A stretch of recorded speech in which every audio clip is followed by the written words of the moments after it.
So anime has been really cool over the last couple of years. I think everybody's really getting into it. I'm super into it. It's awesome. There's a lot of cool stories that a lot of people are enjoying. I enjoy myself. Naruto, Black Clover, um, My Hero Academia, all these cool ones. Um, but what a lot of people don't realize is that a lot of these stories come from Japanese mythology or the Shinto religion. Susanoo, the armor Susanoo from Naruto, and Sasuke here performing a move called Amaterasu, um, both come from Japanese mythology. And that's kind of where I'm going to go with today. We're going to talk about Susanoo and Amaterasu, two of two of the most important uh, kami or gods, as the Japanese like to refer to them, in the Japanese mythology or the Shinto religion. But to kind of get to them, we have to start with Izanami and Izanagi, their parents. Um, they're actually brother and sister, which is weird, but bear with me. Uh, they they are kind of born out of nothing and then succeed to build their own world.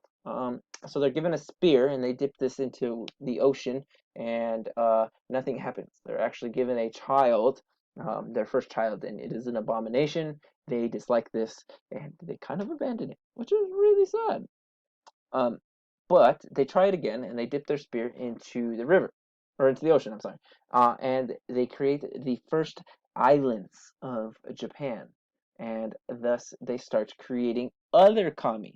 And in the Shinto religion, kami are basically everything around us, kind of like the Force. But in this case, they are everything. There is a kami for the leaf. There is a kami for a tree. There is a kami for a little ant.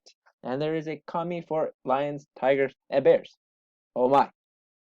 Um, Unfortunately, one of the kami that they create is a fire god, uh, which, if you didn't know, is hot and it burns. So this ends up burning Izanami, the mother, really bad, and she ends up dying. And she goes to the Japanese underworld, or Yomi, um, which is really, really sad. Izanagi is beside himself. He really wants to be with his wife. So he begs and pleads and ends up going down to Yomi to find his wife, Izanami, where he ends up having a really bad time. She tries to warn him, "You are going to have a really bad time," and he ignores her. So he goes searching around Yomi, ends up finding Izanami, and she's kind of burnt to crisp and she's hideous, and it scares the living daylights out of him. And so he ends up leaving Yomi, terrified, and to kind of get all that crud off his face, or not face, but all that darkness away from him, he goes to wash himself in the river to purify himself. Um, and when he's purifying himself, taking his bath, he has three children born. Amaterasu comes from washing out his left eye.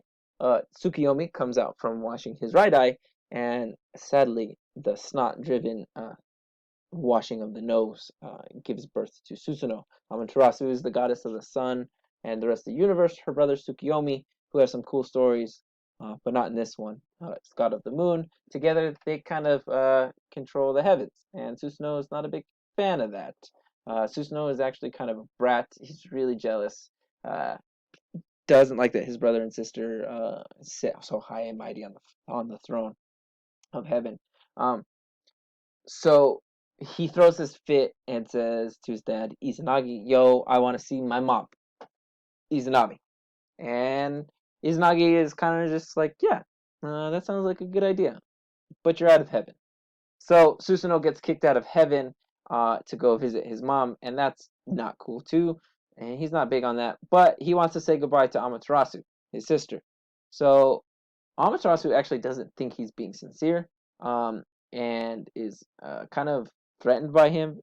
Susanoo decides to challenge Amaterasu to a little challenge to prove his sincerity that he's being like for real. So they take each other's an item from each other and see who can create the most kami out of it or other gods. Amaterasu only creates three from a broken sword of Susanoo, and Susanoo ends up creating five kami from Amaterasu's necklace. This is peace and balance to the world for some time. But remember, Susanoo is a brat. He does not let things settle for a while. He gets so mad for no reason, just throws a temper tantrum, and starts breaking Amaterasu's stuff, like rice fields and buildings and shrines. It's super sad. Obviously, this does not sit well with Amaterasu. So like any other good sister that is having a fight with her little brother, um, she runs to her room. In this case, a cave. And when she runs to the cave, she takes the sun with her. And that doesn't sit well with the other kami because with no sun, there is no fun. Um, so one of the ways that they try all kinds of different ways to get her to come out of the cave. None of them are working until they realize that they stumble upon uh, a mirror to show her how beautiful her and the sun are.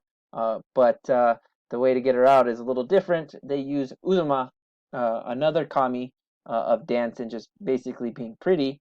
She performs this dance and catches um, Amaterasu coming out of the cave, which they show her reflection. She sees how beautiful she is and how amazing she is. And she steps out of her cave, thus bringing light, thus bringing parties and drinks for everybody. Um, Unfortunately for Susanoo, uh, he actually for sure 100% gets kicked out of heaven for this, even though he's Amaterasu is the one who ran to the cave and then found a way to get out. Susanoo's kicked out.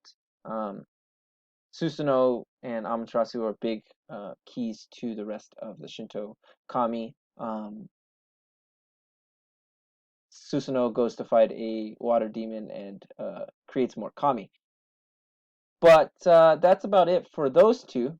But I think it's still super cool that anime is becoming this really cool thing for everybody. That some producers are using them as a way to tell their stories, like Princess Mononoke. If you've seen it, it's about Shinto religion. So check out anime and check out Shinto religion.